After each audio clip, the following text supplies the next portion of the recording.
This is an example of where trade management makes or breaks your week.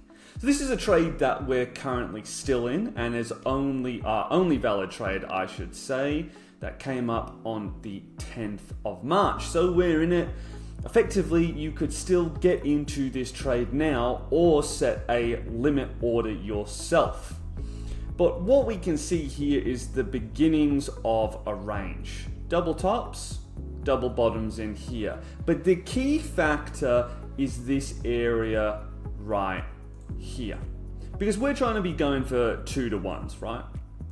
So we really want to be hopping out somewhere around here. Now, yes, we could have hopped into here and we could have freaked out and we could have said, oh, well, it got near our take profit, but it came back in.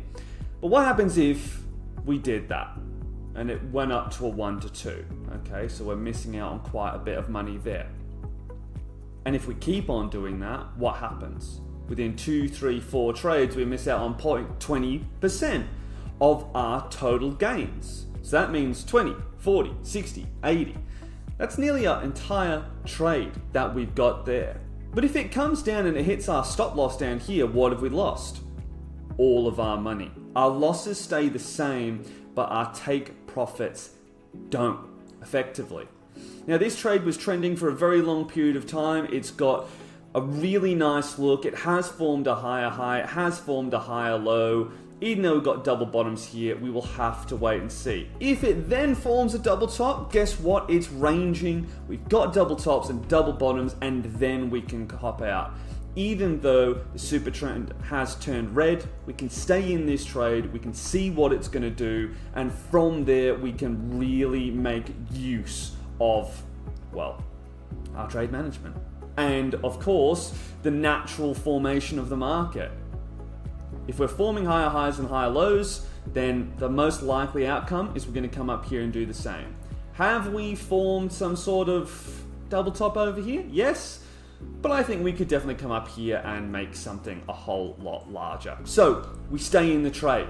Remember the key important factors of trade management. You stay in unless your rules tell you to exit. Why? Because over a long period of time, that is how you make money. If you are not following your rules, you are not going to make money. You're not going to be a trader.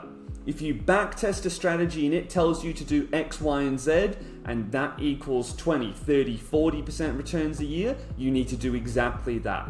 Doing anything other than that is just silly, and it shouldn't be happening for you.